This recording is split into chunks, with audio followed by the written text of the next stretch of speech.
Okay. Now we're recording. Okay, well, welcome everybody to the Libra full moon. And so the moon's at 12 Libra. That means the sun is in Aries, lighting it up. So lots of stuff in Aries. I got the stuff sent out this morning. Well, some of the astrology. There's actually some more that I found today on Facebook. We'll put together. I'll try to put a second grouping. There's a lot going on. As I mentioned too, Bobette and Joyce are down on a beach somewhere, enjoying their moon down there. I'm so envious. It's so cool. So we've got a couple out, and I think there's probably some other people with the spring, probably traveling. And I mean, the other thing too. I mean, we may have lost, some people just because of perception of reality with all of the way the energy is playing out. And I've mentioned this in calls before. With all of the soul contracts that are playing out. And sometimes it's really difficult to understand how that's playing out and to not be, go into a polarity with it, especially, with all the politicals. Whether it's Donald Trump or the Biden, it doesn't matter who's in office, wherever they're at. There's still so much that happens behind the scenes, and it doesn't get talked about. The stuff with Trump is it's in your face. He came here to be the bull in the china shop, and I've mentioned that. And everybody's playing their soul contracts out, and the hard part about everything that's happening right now, and the reason I'm bringing all that up, I try to stay not political, and I'm not bringing it up from a politics standpoint. We're observing the world. That's why I bring it up, and it really is a reflection of the energy from a standpoint of Mars is going to enter Aries coming up on the 9th. So we're just over a week away from that. And when that happens, different astrologers, of course, interpret that in different ways. Mars is going to be in Aries all the way through the 18th of May. And so depending on how you interpret Mars in Aries is the I am presence. Mars is, war, all these things. And Mars is going to aspect all of the it's going to come across Neptune, a few days later, going to go across Saturn. It's going to meet up with Mercury. And, as it does all that, it's hitting some really big things that affect us on the personal. It'll be on Salacia. Salacia is really more with regards to the seas, oceans, kind of oceanic presence. It's one of the dwarf planets, so it's, to me, I think it really is going to bring in a more softer tone, but with Mars hitting it, and it's going to happen right after Mercury, like somewhere around the 24th of April. You could have stuff going on in the sea. If there's other aspects hitting it. And then, of course, before going out, Mars will go across Aries, which is discord. That probably won't be a great time. That's going to come across around May the 11th, 12th, somewhere in there. And then Mars is going to come across the moon before coming across Chiron, which is the wounded healer, on the 16th. So everybody's wounds in the middle of May will get popped before it goes into Taurus. So it's a lot of action that's, I think, reframing us. It's working energy. Of course, the sun's going through, and the sun will go out. The last day in Aries will be on the 19th. And like I said, Venus has already gone through, so we've already had the planet of values, we love how we love, and all these things kind of go through Aries. But and then on the 17th, we're going to have that new moon on the 17th, which means the sun and the moon will be together right there at the end at like 27 or 28 degrees, I think. So that's going to be it's going to be around Chiron, so you're going to have all that wound and stuff going on. But I do think it's going to be more healing energy. But we're really getting a workover in the individual aspects of who we are. At the same time, though, this particular moon, because the moon is in Libra, that's and it's a full moon, that is, the sign of balance, relationships. It's the other part of, Aries is the I am presence, but Libra is everything else, and that's where the moon is. So a lot of people have been writing that this really is a time period where we're reassessing every single type of relationship. I don't care what kind it is. It's just a revaluation. And sometimes that can be really challenging. Mars is still in Pisces, so it's semi-sextiling it, which is only 30 degrees away, but it brings a challenging aspect into it. The way we perceive reality and, the way we kind of work through these things. But, so the whole month of April, most of the astrologers are saying it's just a really big deal. It's the most busy astrological month of the year because of the pileup. And I've mentioned this the last few calls as well. And we're also going to have Pallas Athena, which is more of like a justice asteroid coming in on the 26th of April. So by then, Pallas will go across Neptune like around the 7th and 8th of May. And then it won't get to Saturn, though, not until first week of June, into the first week of June. So I would say we're going to be dealing with justice issues pretty much the whole month of May, end of April into May. And so whatever's happening now, and that's going to be at the same time Mars is also traveling through Aries. And so who knows what it's going to look like. If you just go on strict mythology, April and May are just going to be ramped up in war. So we're going to hope that that's not going to be the case. And part of this depends on how it's hitting individuals' charts that are affecting war around the world. And this isn't just a Donald Trump. It's not just Putin. It's not just Netanyahu or any of his officials in Iran or Venezuela or Cuba or any of the other places that are hot right now.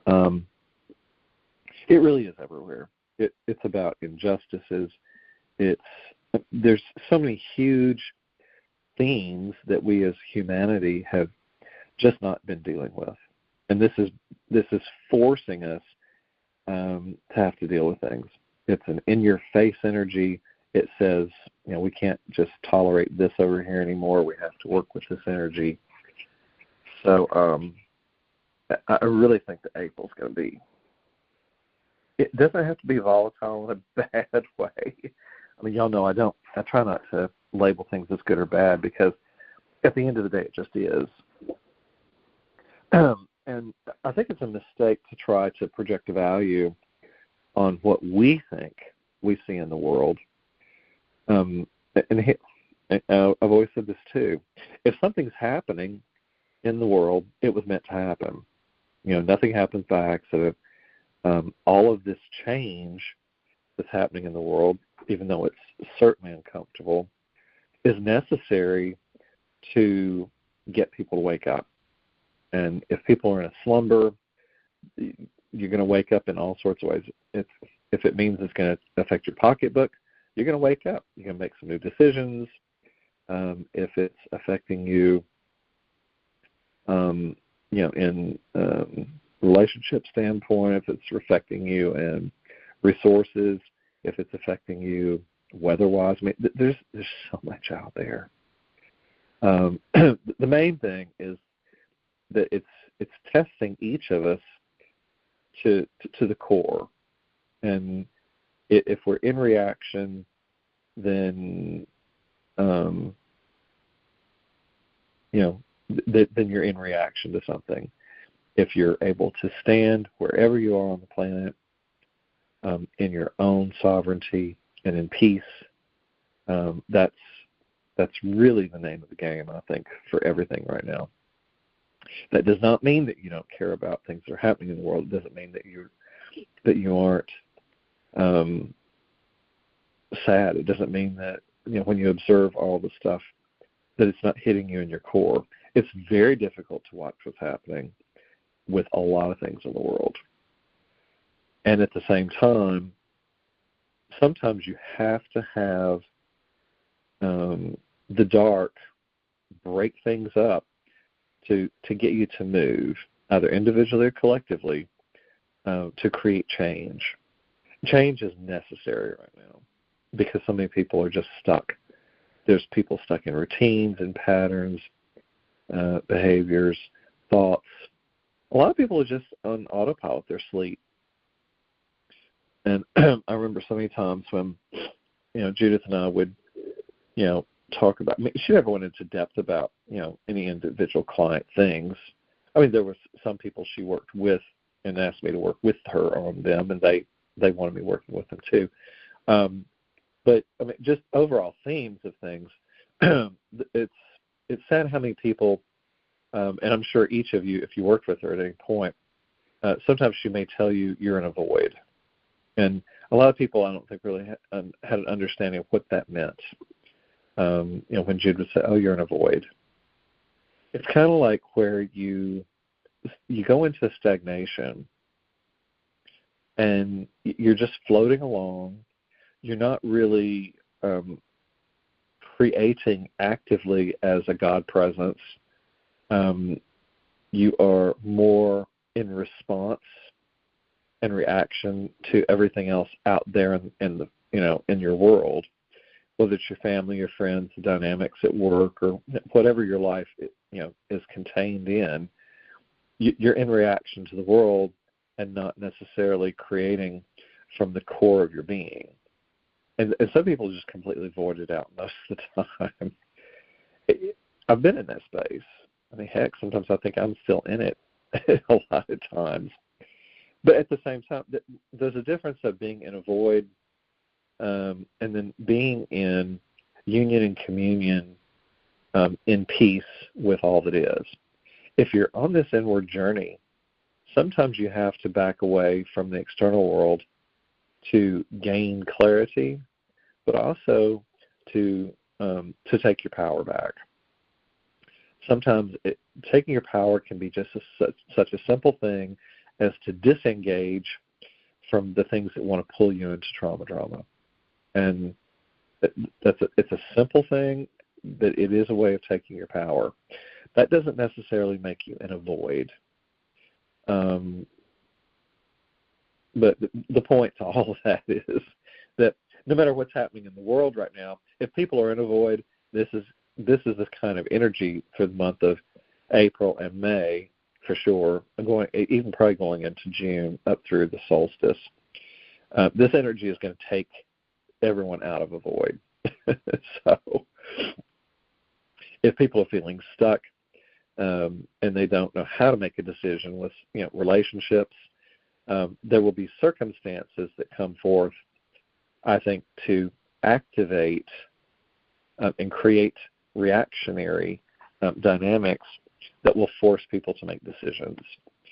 People that have been stuck in an abusive relationship, as we talked about the last couple months with Nessus in Pisces, all of those personal planets just went across Nessus. And so the abuses got activated. And, of course, they're always going to be activated because the planets, as they move to the other sides, just change the aspects. But these were conjunctions, meaning that it's more in your face. When the Sun meets Nessus, Mars meets Nessus, Venus, the first few months of this year, that's what happened. All the personal planets came across Nessus. And Mercury retrograded across it. During the eclipse series, really bringing abuses to the forefront. And we're working with those for 6 months. Anything happening in eclipses, we have to work with, and they can get reactivated. But the fact that we had all that energy in the first 2 or 3 months in Pisces, we've now switched from that water, that oceanic presence, the unconscious. Pisces represents all these things. It represents 12th house. It doesn't have to be bad, but it's all of those things where we define our world as a presence. Religion, is so many times there, but it's more of the internal knowing, and it's a connection to spirit. And so that was a lot of dynamics all the way through that, and we're going to be working with those again all the way through August, the next set of eclipses. So anyway, but if you feel things have been challenging, see, like Mars right now is still, at 24 Pisces. Mercury's still in Pisces. Pallas Athena met Mars just 3 days ago. So to have Mars and Justice Pallas Athena on Nessus, if you look at what's happening, well, that's presented by the mainstream media or any other sources, that are showing what's happening in the world, there's a lot of action and abuse and justice attempting to come forth. And Mercury's coming up right past all that. As a matter of fact, by the 7th, 6th and 7th, Mercury will cross Nessus. So there's going to be a lot more communications with regards to all the abuses. And Mercury does not get into Aries until the 14th of April, just like 5 days after Mars does. And so you're going to have action and Mercury activating Neptune and Saturn pretty quickly within each other. So between, the 9th and I would say all the way through the 23rd, 24th, Mars and Mercury are going to be crossing paths, but they're going to be within 2 to 3 degrees of each other that whole time. So there's going to be a lot of communication regarding action, regarding having crossed Neptune, the dream, delusions, all these things. Then it's going to cross Saturn with structure. Saturn represents all sorts of structures, though. It's the financial world and structure. It is how we're structuring the new coming in. So it's going to be both. And the fact that Mars and Mercury are going to be together on Saturn around the 18th of my birthday, great. Mars will be there first, then Mercury the next day. But all this, it's going to be an energetic, time period that doesn't clear up until probably about June, or I'm sorry, 1st of May, with those particular planets. But I think it's one of the reasons that they talk about why April is going to be so volatile. And if you've got planets there, it's going to affect you deeply. Like me, I've got all these stellium planets in Aries. And then, depending on where your planets are, they're going to be aspecting. Some of you will get squares. Some of you will have trines, which is flowing energies. Sextiles is still workable, positive energies. But the squares are difficult. Sometimes oppositions. Again, it doesn't have to be good or bad. Sometimes an opposition can start to create a balance of something that's not, working out in your own life. But the dynamics, no matter what's happening, it's going to start shifting all that in relationship because of this moon. Full moons are always releasing, so this can be releasing relationships. And again, it doesn't have to be literal. It can just be figurative, but it's reworking it. Now, the next moon, the new moon in Aries, is really going to be renewing our I am presence. And that's interesting. That's going to happen right after Easter. It'll be the first new moon after Easter. And it's going to have Chiron, so you're going to have all this I think it's going to be workable energy, trying to achieve a balance for us. So, there's a lot to April. Let me see here. What else do I want to bring up? Pluto at 5 degrees Aquarius. Pluto is basically almost in an exact sextile to Saturn. It's right in between Neptune and Saturn. From the 1st of April, it's actually sitting on Saturn right now. So,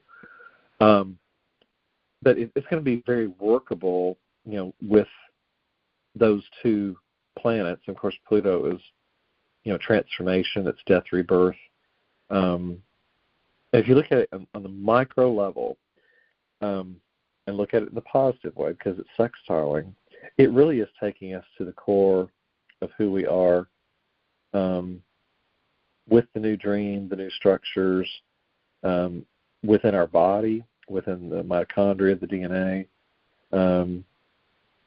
But that's also going to be working with relationships this month, because Juno is approaching Pluto. It'll be within 3 degrees of Pluto by like the 4th, just a couple days from now. And it's going to cross Pluto on the 17th. So that's going to be very transformative, because the 17th is the next new moon. It will be at 5 Aquarius. It's going to be like, it's not really in a great, it's kind of like, it's not really aspecting it by any specific degree, but because you got to have Pluto and Juno transformation of relationships happening at the same time that new moon's happening, and Mars is on Saturn. And actually, Mars and Saturn are going to be sextiling the Pluto-Juno. So I think that's going to be a very workable energy with transformation and death and rebirth of relationships. So, again, it does not have to be bad, but I think you're going to find a lot of, Pluto likes to blow things up. But it's usually for if it's, in positive aspects, it's helping you. The other thing that I see that's interesting with that too, the North Node is right in between the Pluto-Juno and the Saturn-Mars on the 17th. So that North Node is working with our future, where we're going individually and collectively. It's semi-sextiling, so those are more like, adjusting aspects. They don't necessarily work great, but it's not bad. But, it's still workable energy. And, it's really affecting how we perceive and how we create our new world going forward. So, So there's that part with Pluto. The other part, there's not really anything in Capricorn. Okay, now the next thing I'll say about that, this energy of, for April, oscillating Lilith, I've talked about that quite a bit. I mentioned that Narcissus had moved into Sagittarius. Everything in Sagittarius is trining everything in Aries, so that's positive energy. And because the way oscillating Lilith is going, it crosses over usually a couple signs at a time, sometimes 3 within the cycle. But it entered Sagittarius on the 28th and 29th of March. So right now it's starting to station to go retrograde on the 3rd. And it's made it all the way to 18 and 19, or 17 and 18 of Sagittarius. So oscillating Lilith is trining, that's flowing energy, divine feminine energy, interacting with everything in Aries right now. That's a good thing. And it's going to do that all the way through the retrograde, and it's going to be, if you've got anything at 16, 17, 18 degrees of Aries, it's going to be sitting at that degree for about a week and a half, 15 to 17 degrees. And because of the retro station, the way it works. And sometimes it just sits on a point, or moves a degree like every couple days or 3 days, which is what this is doing. And it's going to be aspecting all the way through the 15th, trining Aries, the existence. And Narcissus, really plays out with people's narcissistic attitudes. It really is a reflection, again, individually and collectively. You can have a narcissistic, not just person. You can have groups of people. You can have a narcissistic country. It depends on where these things fall in charts. So you could have, if you had a country that was founded at a certain time, I have no idea where Israel is, but quite frankly, I would think that narcissistic stuff is really going across at least Benjamin Netanyahu. But it's going to be, it's going to move back in Pisces on the 17th. So we're still going to have to do some underbelly of stuff with regards to narcissistic attitudes. But it's in the I am presence right now. When Mars, let's see, Mars is going to be right on top of that, on top of the 9th when it enters. Exact. So I think it's going to Mars but it's trining Narcissus. So it's hopefully going to work to give positive aspects with regards to the Narcissus, because Narcissus is retrograde, and Ceto-Forces is one of the other centaurs there. So it's almost like anybody that's having a narcissistic complex, even though Mars hits it, it's trining energy, hopefully it will alleviate it. And then the oscillating Lilith is going to come right across it, which is divine feminine, and I think wake it up. But both of those go into Pisces yet again for one more dip. Oh, shoot, I didn't mean to do that. I moved the page up and down in the spreadsheet, and it wasn't ready for... got me back to Pluto over here. Oh, here we go. So on April the 17th, Narcissus and Lilith is going to go back into Pisces for a little bit, basically to almost the end of the month. But Narcissus stays in Pisces. It retrogrades all the way back and goes direct on August the 4th. And that's right before the next set of eclipses happen on August the 12th. So I don't think that's a coincidence. So during the next eclipse series, Narcissus is going to be in Pisces with those eclipses. So I think it's really going to be a final push with narcissistic tendencies and reviewing all that energy before coming into the I am presence of Sagittarius, which is going to be trining everything in the Aries subset. So by the time Narcissus gets back into, let me see, on November the 12th, Narcissus gets back into Sagittarius. So we're going to be working with kind of the underbelly of narcissistic attitudes through November until it goes into a more positive aspect. And by that time, oscillating Lilith will be mainly working in Sagittarius more. So it will be trining energy, bringing more awakening and types of things, to for people to work with. And that's one thing I don't hear a lot of astrologers talk about is oscillating Lilith, but it really does, to me, represents the divine feminine in its highest expression. If you're not still, playing out the lower parts of the Lilith stories. So, so it's still creating a deep dive a couple of times. It dips back in for like 5 days in May. And that's the last time oscillating Lilith will go into Pisces. I hadn't really noticed that. Otherwise, it's going to be in Sagittarius, which is working with Aries, and it goes on into Capricorn. So at that point, it's squaring Aries, which is it's bringing more workable energies where people, through their I am presence, can work with the divine feminine. Sometimes it'll be challenging. I mean, if it's squaring, but because it moves so much, I think it's really taking people into their core. And so that's something you're not going to get from a regular astrologer, because they talk about Lilith, but they talk about it from the average Black Moon Lilith point, which I've said many times I find it to be useless, because it doesn't represent the actual movement. Well, not that Lilith moves. Lilith, the oscillation, it's a point that moves along the moon's path. It represents the apogee, which is the farthest point of the moon from the Earth.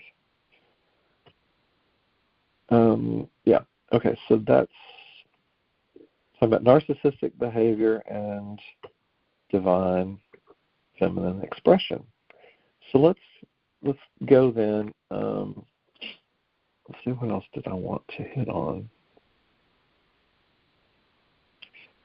There's not really, there's a couple centaurs and Libras. There's not really anything there at the opposition to the moon. Maki Maki is sitting on this moon with the Theris centaur, so there could be, different forms of wounding, because Theris and Maki Maki are tied up on top of each other. But the main thing is the fact that the moon is in Libra, representing the opposition. And what's interesting, it's on my Jung asteroid, so I guess I'm channeling Jungian exploration of soul growth and everything with all that. It's exact. It's pretty funny how that works.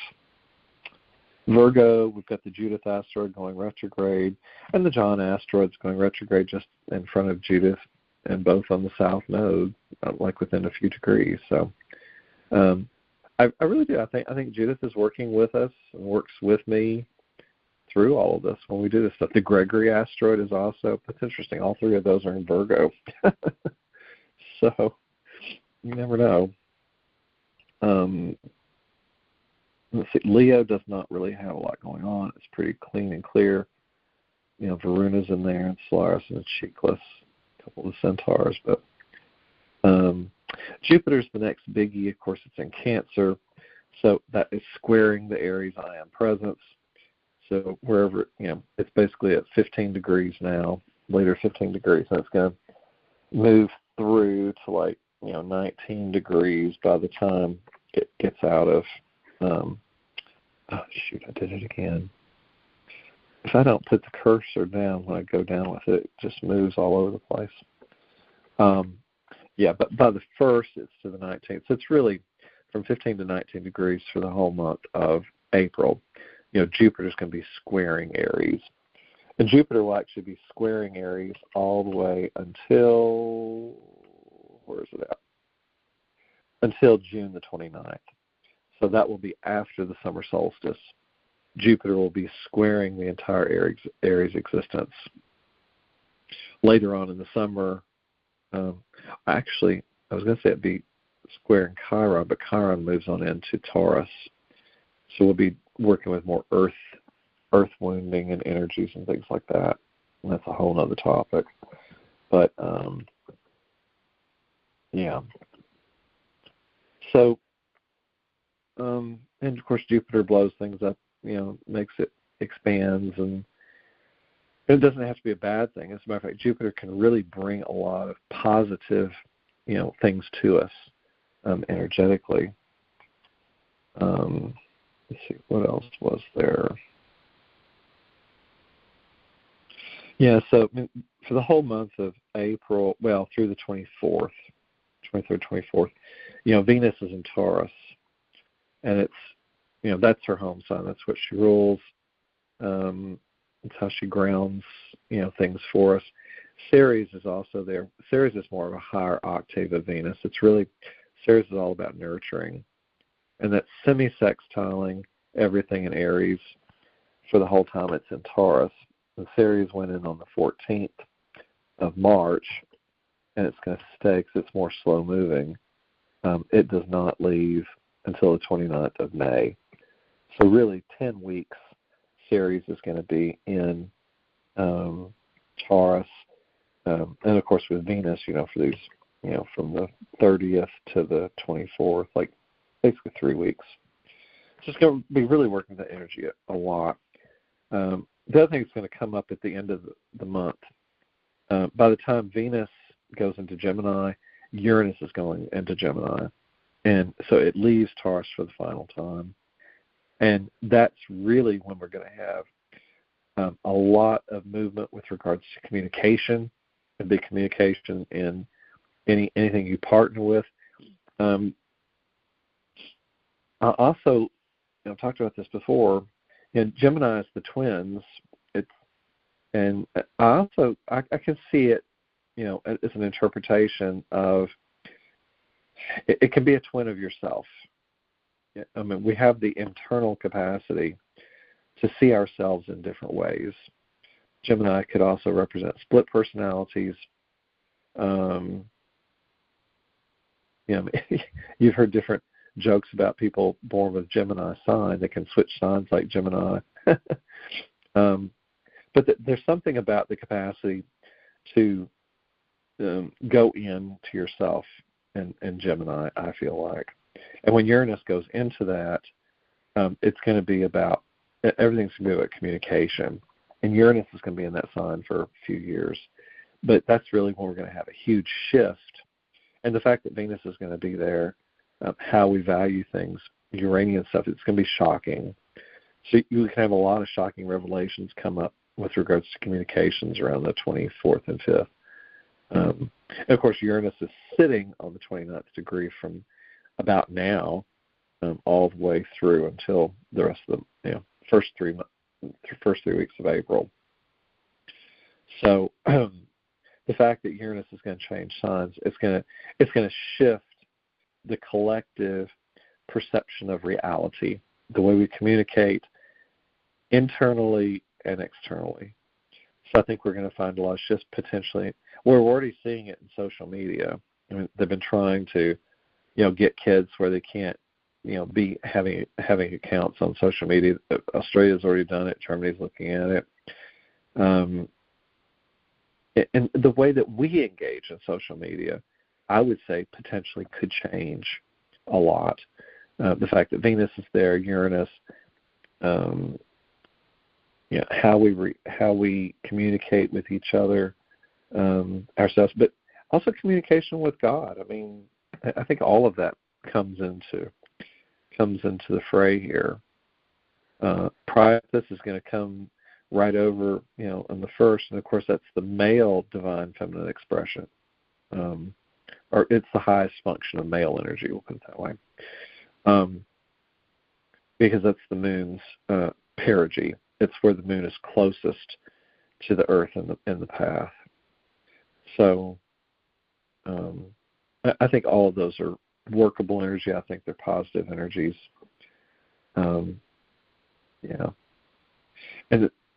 by the time we have that new moon on the 17th of Aries, the next moon cycle is going to be in Taurus Scorpio. On May the 1st, the sun will be at 11 degrees of Taurus, but that moon will be in Scorpio at 11 Scorpio.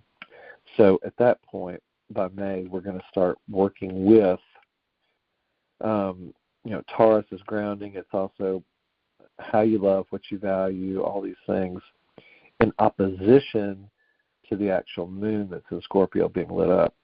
So that's going to highlight a lot of hidden emotional things at that degree of Taurus.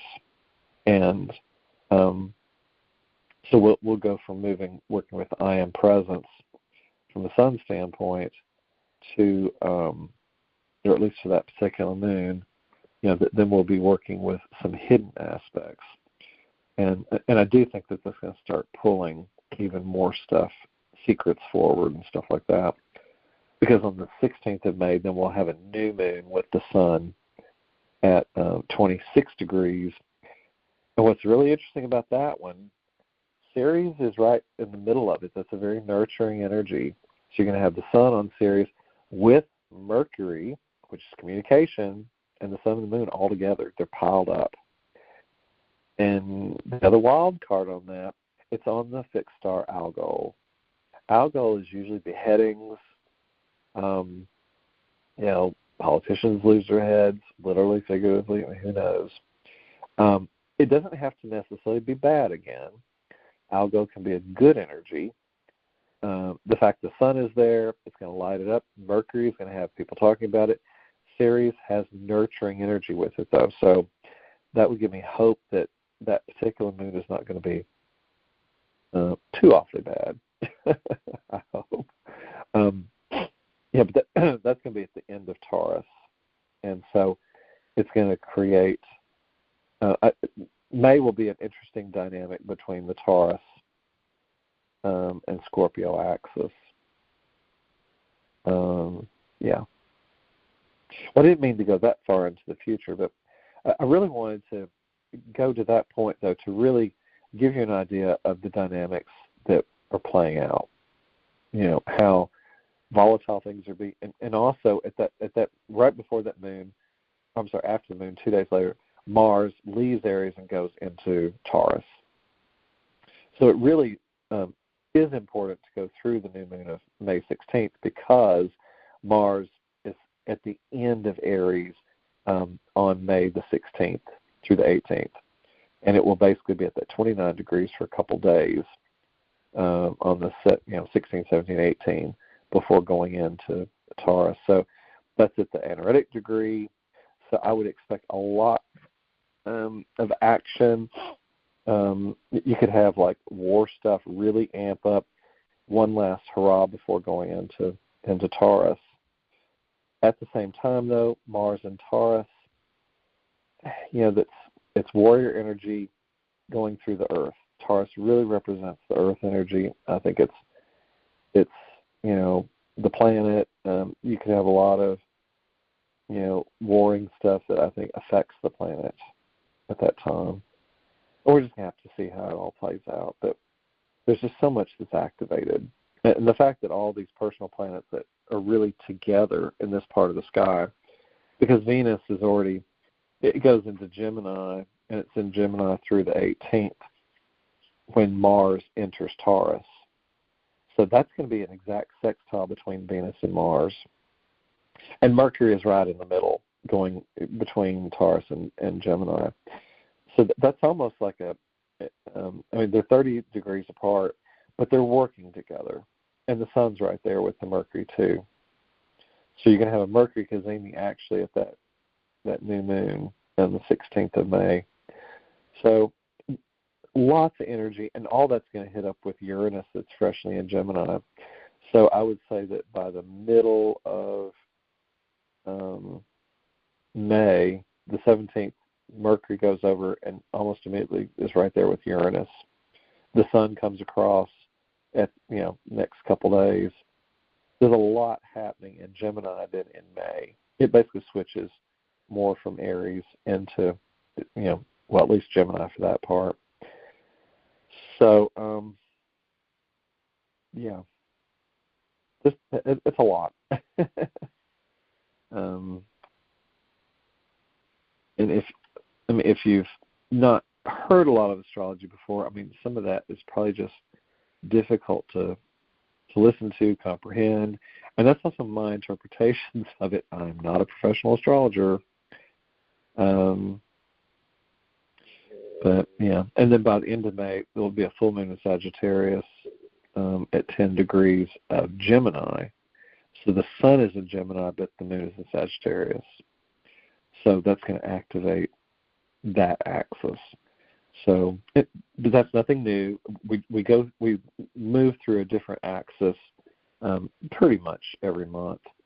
It's off a little bit, but that's the precession of the moon going around on an annual basis, the precession of the equinoxes.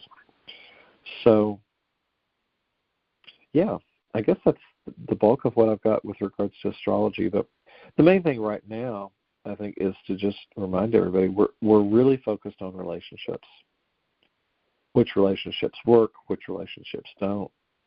And we have to be so authentically true to the core of our own being and have to acknowledge whether something is working or not for us.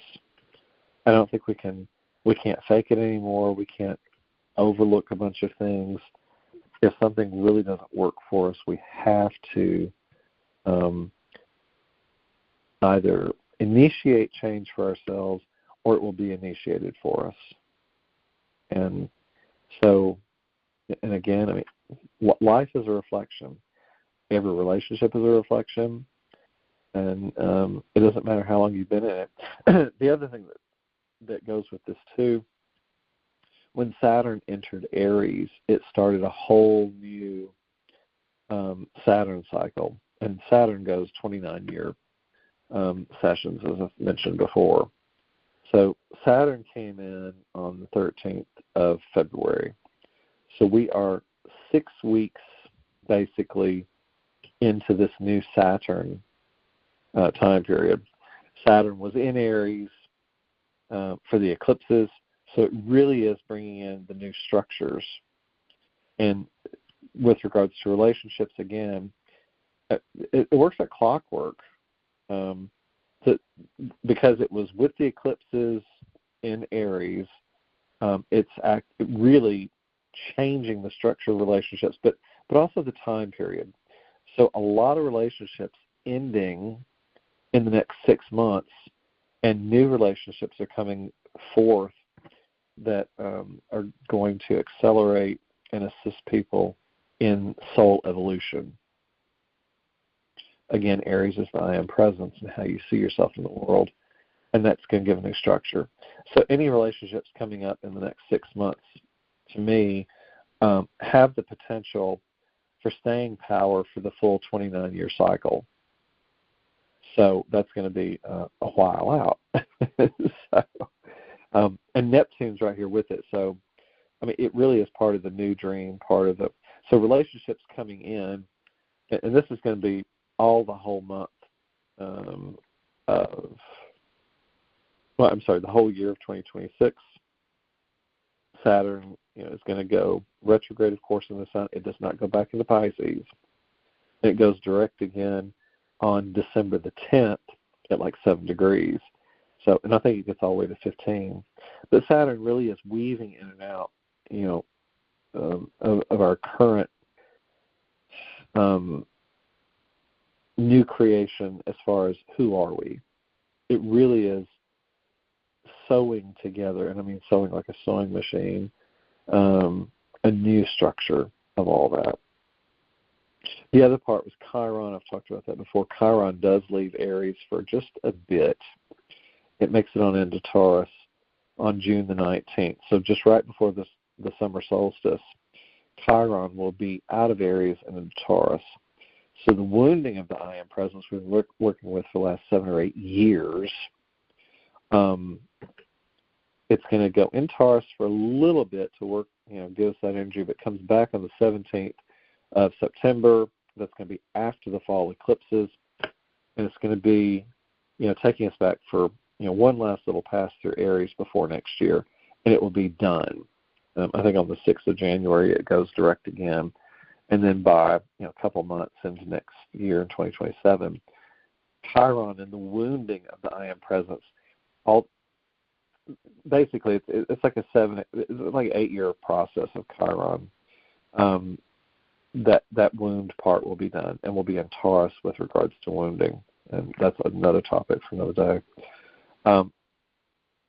So in discussion with the Saturn cycles, I do think with Chiron ending with Aries and Saturn, currently in Aries, I think we are looking between now and like maybe a year from now, probably like into March of next year when Chiron enters Taurus for the final time, we will be done with our core wounding and the way we perceive wounding, in our core. It's going to be a very different game at that point. And Saturn's trying to weave that in. So it's the other reason I think that we're going to have core relationship changes. I think a lot of marriages are going to shift. It doesn't have to end, but you have to change the way that you relate to each other.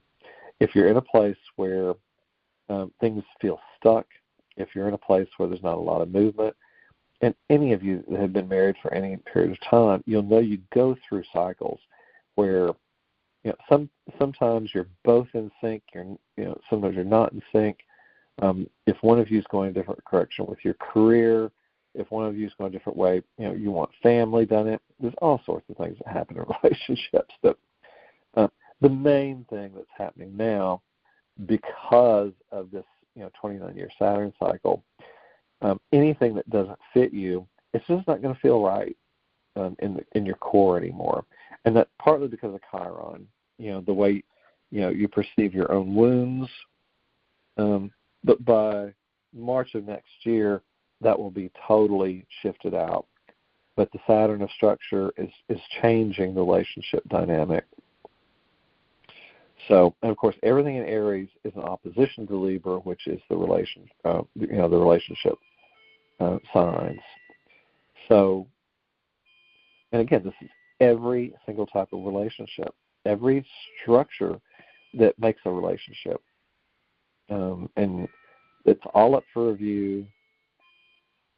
Family, friends, business, I don't care what it is. If something doesn't feel right to you, it's time to reevaluate, have a discussion, and if you're you have to be so honest all the way to your core, even at the risk of hurting someone's feelings. You don't want to hurt feelings, but you don't want to stay stuck either. You don't want to stay in any relationship that keeps you in limitation. And that's going to be challenging.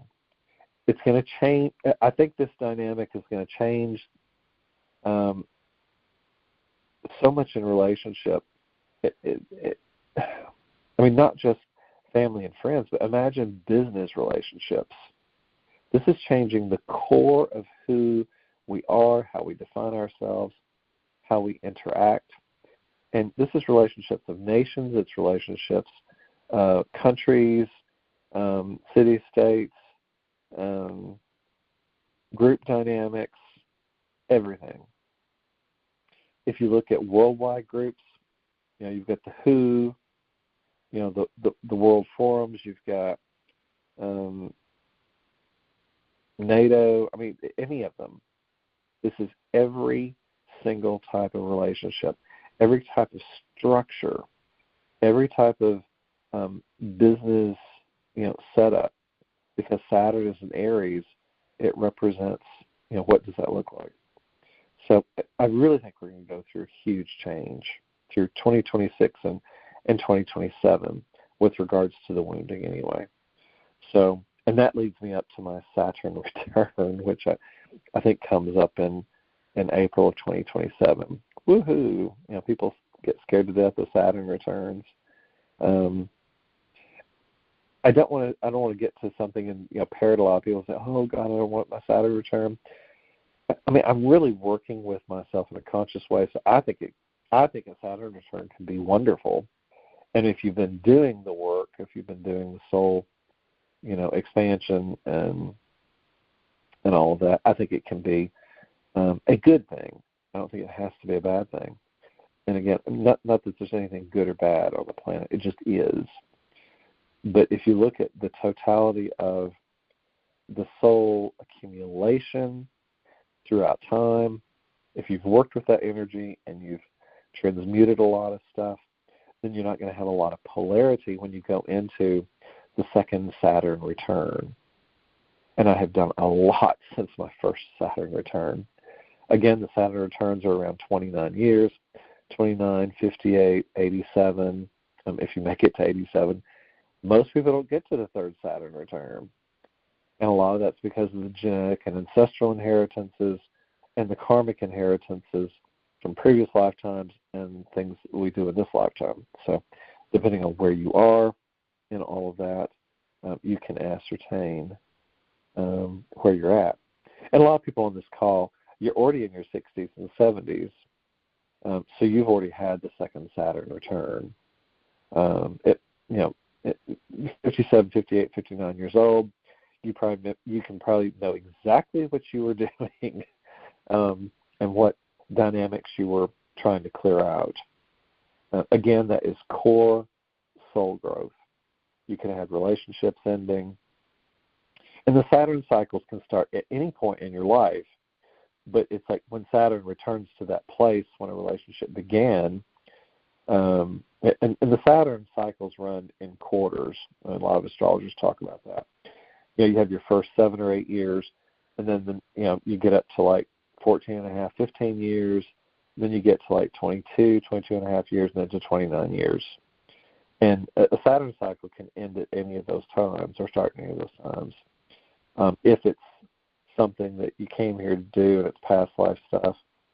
But it's amazing when it ends up being exactly one Saturn cycle of 29 years. It's like my father's last marriage. I mean, they were literally 29. It's like clockwork. And you won't see it coming. That's the interesting thing. And yet, in bigger picture dynamics, it does shift people out of our lives because of necessity.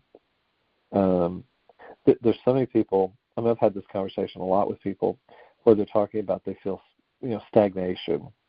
I remember my mom when she was talking about, some of the different times, people, she was in life, she just felt like stuck.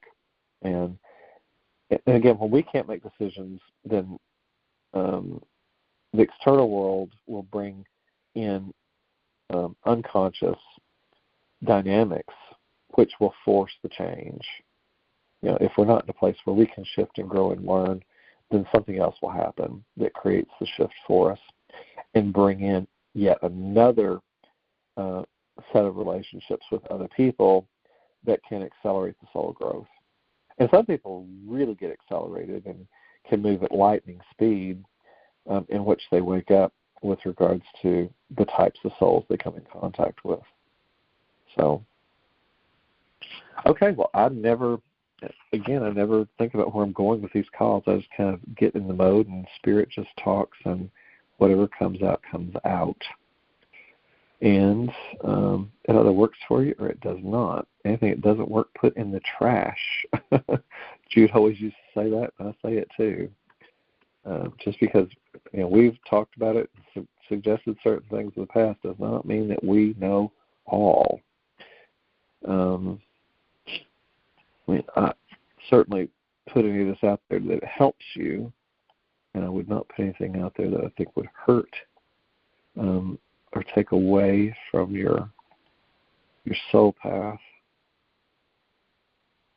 Yeah, okay. Well, I think that's the bulk of what I had to cover for today.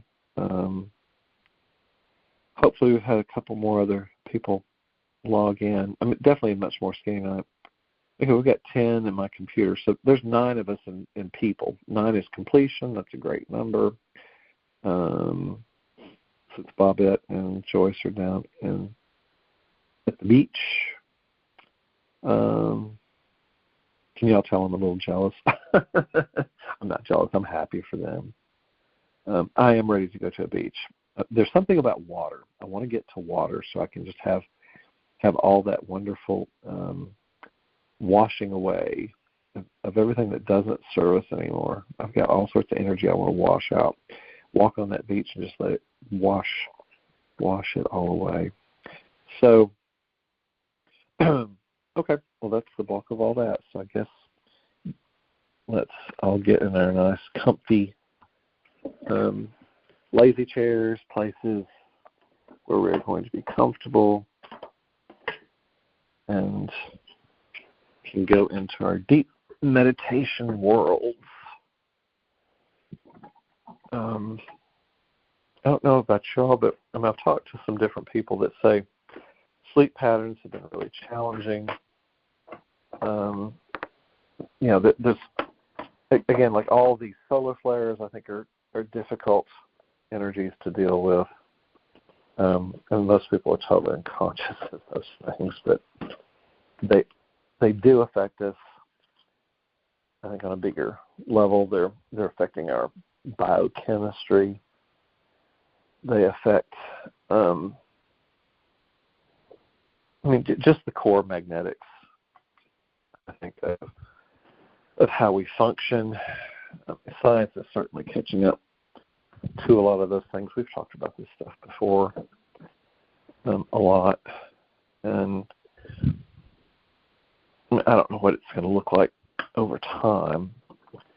Part of it, though, as we get more conscious shifts on the internal level, we will leave a lot of the old function, the judgment, all the stuff that keeps us in limited awareness. Those things will just, I think, keep waking us up a little bit more. Oh, gum, I gotta get rid of this gum.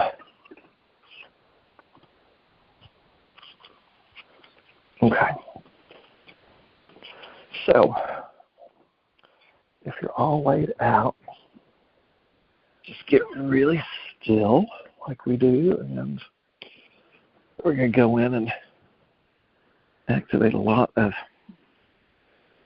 transmutation energy. We're going to, like I talk about with all this other stuff, think about any relationship issues that you have. And that's anything. It can be the relationship with yourself internally.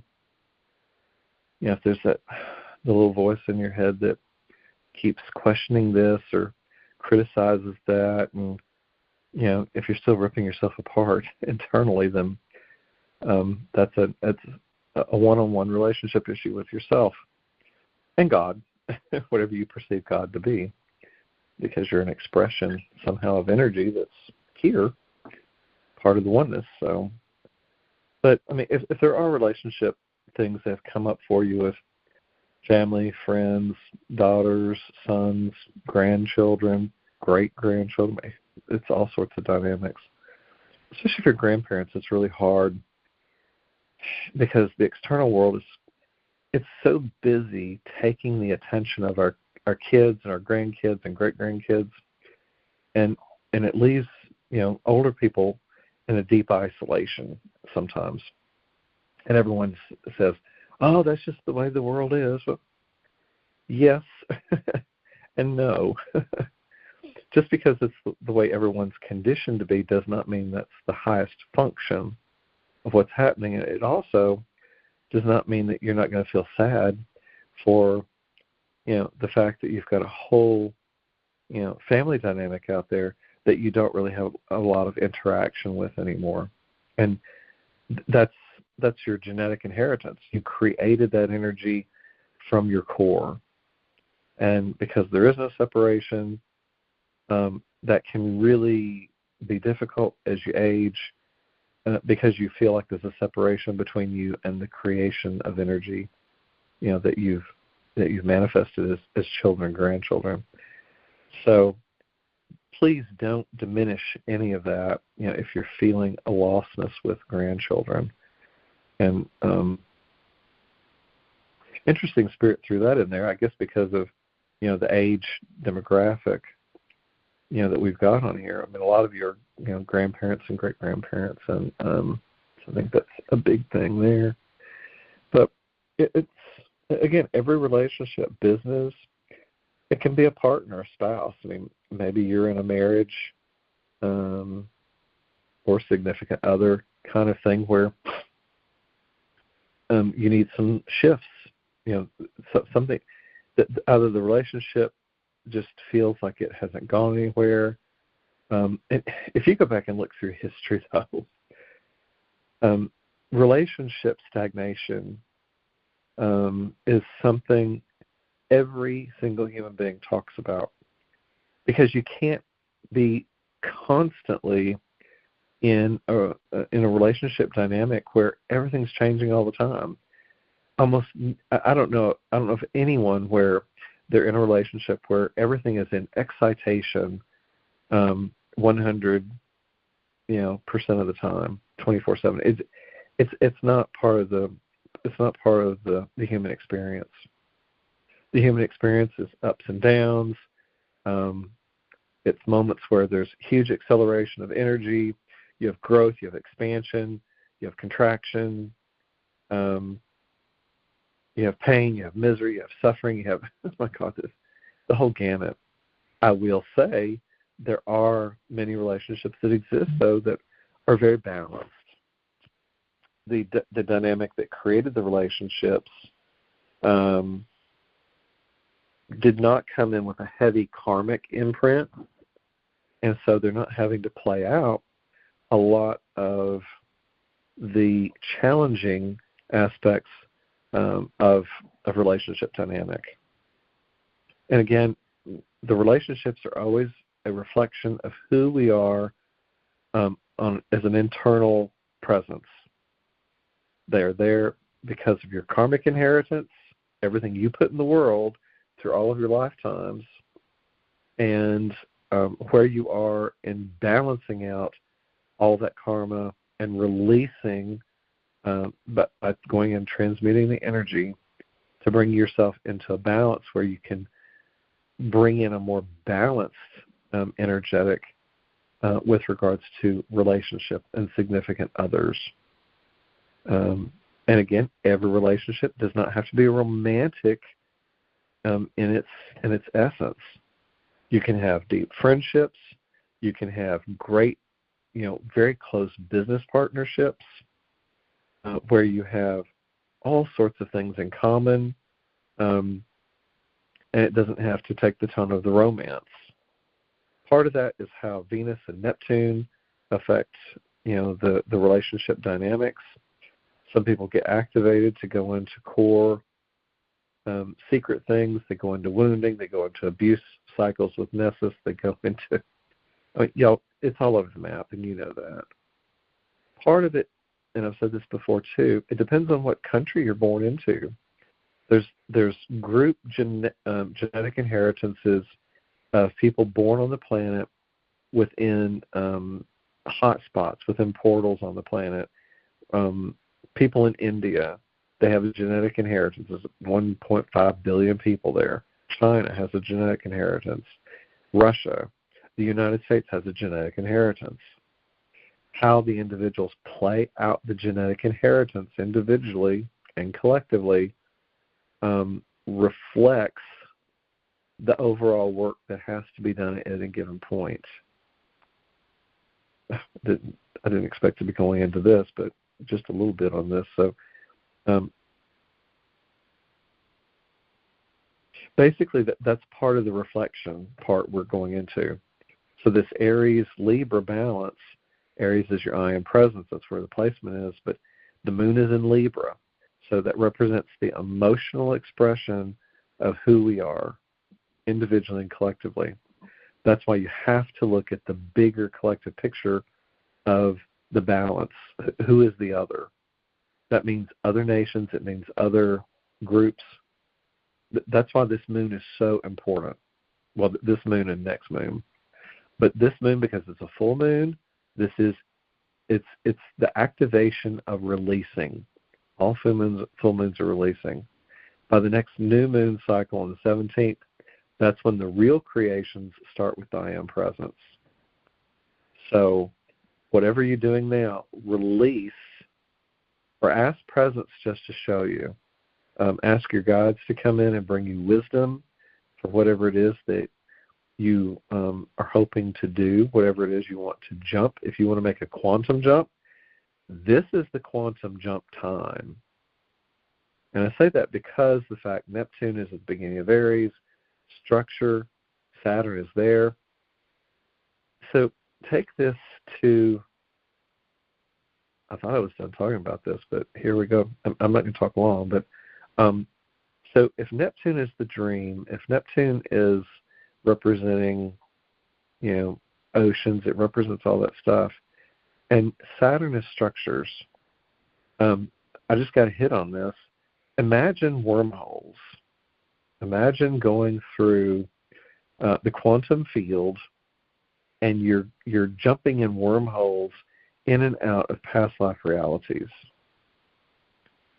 You're able to go in and go into different son-daughter universes, mother-father universes, just as pure presence, just through transcendental meditation. What we do on this call is basically just transcendental meditation. When I take you into the call, Spirit just leads me into all this. It's not even me doing it. But we're taken in to go on really transcendental levels of stuff that's in the DNA. We're clearing out anything that doesn't serve us anymore. And some people understand those concepts, some don't. If you've read a lot of books on quantum theory and stuff like that, which most people have not, so don't feel bad. I mean, I haven't even, I'm at the tip of the iceberg, so. But when we start going into the quantum awareness, that's where we're able to make huge shifts. And so if you're in that space, if you're curious about that space, and your partners, either romantic, family dynamics, business, if people don't match your vibrational frequency, they're just not going to be able to go there with you. If they want to, if they're curious about these kinds of things too, then you can go in and be curious together. You can explore. A lot of people, they'll just look at you cross-eyed. They'll be like, I don't know what the hell you're talking about. I don't want to talk about it. So I get that a lot. So if you're curious, this is the time to go in. It's also the time to ask Spirit to just assist you in releasing relationships that do not serve your higher expression and function. It can be really simple. We do not have to make it difficult. But if you're still sitting and spinning in old trauma drama, I don't care what it is. And the other part to this too that I think we sometimes don't see, we can have friendships where the other people have just shifted on a vibrational frequency. They've gone through into their own levels of self-mastery. And sometimes we can see that, but we can't own the fact that they are in that space. And it's not about a comparison. If you've got, friends, family, business, whatever, dynamics with someone, and you have to be really honest about this. If you perceive that they are in a place of a better than or less than you, you have to be careful you're not projecting any place where you're wounded still onto them and thinking that they're better than or less than you, because that's false. No one's better than or less than. They're just in a different space. Again, everything's a vibrational frequency. And if you're in a place where you feel like someone's hurting you, wounding you, whatever else, this is all kind of relationships. You have to be honest with yourself. If you're not being honest with yourself, you'll project against someone else and push them away when they're not really doing anything to you, but you're in a reaction to a point of growth pattern that you need to go own and claim. And this is one of the hardest parts of self-reflection. You have to self-reflect first. If you're in reaction to anything or anyone else in your life, it can be your kids, grandkids, people you work with, friendships, I don't care what it is. It does not matter the definition of the relationship. If you're in reaction to someone else, the reaction is yours, not theirs. The problem is yours, not theirs. If they're doing something that you perceive to be a problem, sit with it and if it's something they're not doing right, you have to communicate it and resolve it. But if you're perceiving it to be a problem, but they're not perceiving it to be a problem, you have to go in to your own reflection. And I bring that up because this is the time with this full moon to release the reflection, which is the Libra moon. This is the perfect time to do it. And as we go into this transcendental work, you can clear a lot of stuff from your subconscious mind, a lot of it.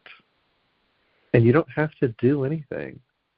All you have to do is have the intention to release any false and distorted preconceived notions of what you think you're seeing either in your own life or in relationships. It can balance. Believe it or not, we can go into this meditation. You can come out of this meditation and you'll no longer have a polarity with regards to some of the relationship dynamics you think you have. But it means having an absolute, complete, honest, deep dive with yourself. Again, I did not mean to go into all of that, but I guess Spirit wanted to take us into just core awareness with regards to the relationship dynamic. Okay, that's enough. Sorry if that was too much for some of you, but I always get nudged, I go where Spirit takes me, and that's what Spirit wanted out. And if something came out, it's meant for anyone that listens to this call tonight, or anybody that goes and listens to the replay, which I think there'll be a lot of replays because there's several people not on the call tonight because of traveling or what have you. But it really is the core premise of this moon. And so that's why I guess Spirit wanted all this discussed. So hopefully it speaks to you. If it doesn't speak to you, put it in the trash. I'm detached. So, okay, let's get real still and go in. And again, we're clearing, any dynamics that do not serve you anymore. Anything that does not match your vibrational frequency and relationship. And believe it or not, when you come to a true, honest assessment, and you fall deeply into your heart with it, and you ask yourself, and you ask God, presence, whatever you want to call all this, the I am presence, to go in and give you the truth, I think you're going to be shocked at how easy it is to release a relationship that doesn't fit you anymore. And believe it or not, if you feel this way, I assure you they probably feel the same way. It's just that we go into such a repetitive and habituated pattern with our relationships that we don't understand it. And if you go back and read all the astrology I've sent you, probably everybody said something similar to what I've said. I don't think they're going to go into the core soul dynamics as much as we do here, but anyway. So just go in and just let Spirit come in and soften any and all dynamics that keep you stuck. Every time your mind wants to come forward with a story, just let that story go. That story doesn't matter anymore. If there's a story about, involved with whatever the relationship is, you've got the history. What would it like to be let the history go of the relationship that is in question?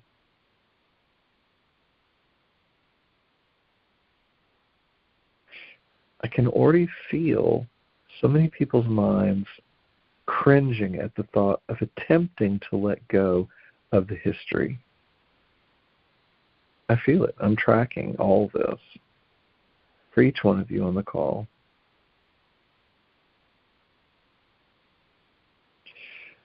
Some of you are in deep denial of the fact that you are in reaction. And these can be simple relationship issues.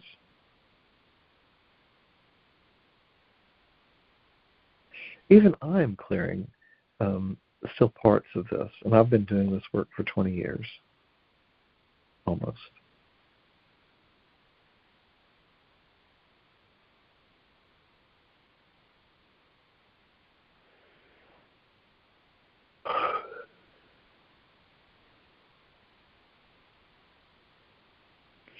But for all the times that your mind wants to take over and carry the story, go in and just catch yourself. You don't have to carry that story anymore. It's over.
Most of you on the call have already gotten really used to this high frequency of energy.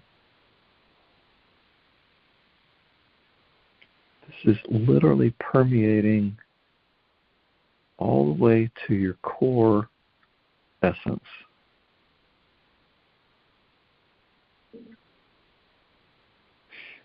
This goes all the way, it's past your emotional body, your mental body, the spiritual body, and way beyond the physicality. This is going in and clearing out your core essence of expression. This is going in and resetting back to the Adam Cadman body. This is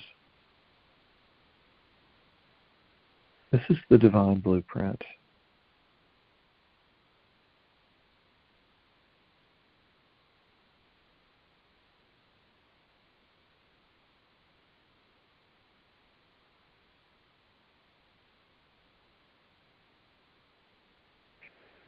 Just sit with that and just let Spirit do the work. Let Spirit do the clearing. Again, if your mind is attempting to take over here, don't judge it. Just sit with it.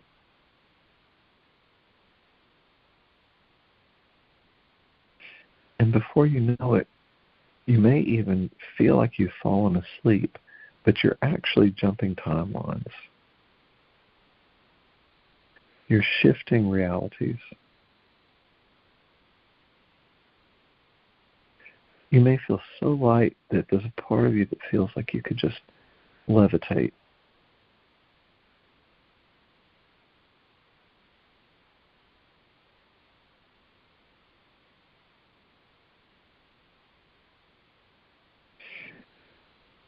as a general rule, this goes for relationships with humans and everything on soul level. But I'm suggesting every relationship, even including with the physical world,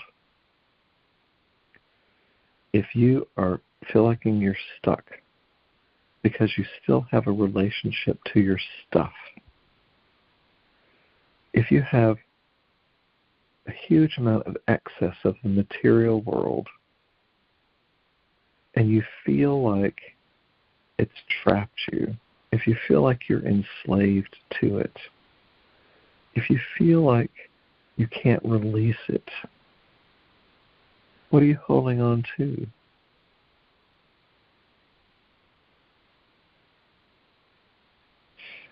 You can't take any of this with you when you go back into presence.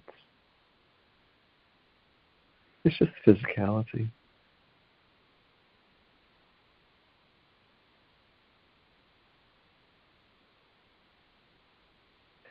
Imagine the peace you'll feel when you release all of the history and the unrealistic expectations of life. But then also the physicality of all the stuff that you don't need. What is your relationship, not only to everybody else, but to stuff, to the physical world?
So how are you feeling with regards to your relationships? Don't answer that question, of course. Just let all this energy just heal you from the inside out, all the way from your core. Let this energy clear your DNA so that you can really manifest your highest potentiality and frequency of an open, honest set of frequencies in relationships.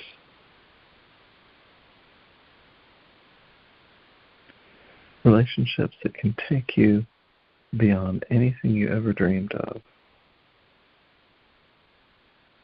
That's really what this moon is doing for all of us.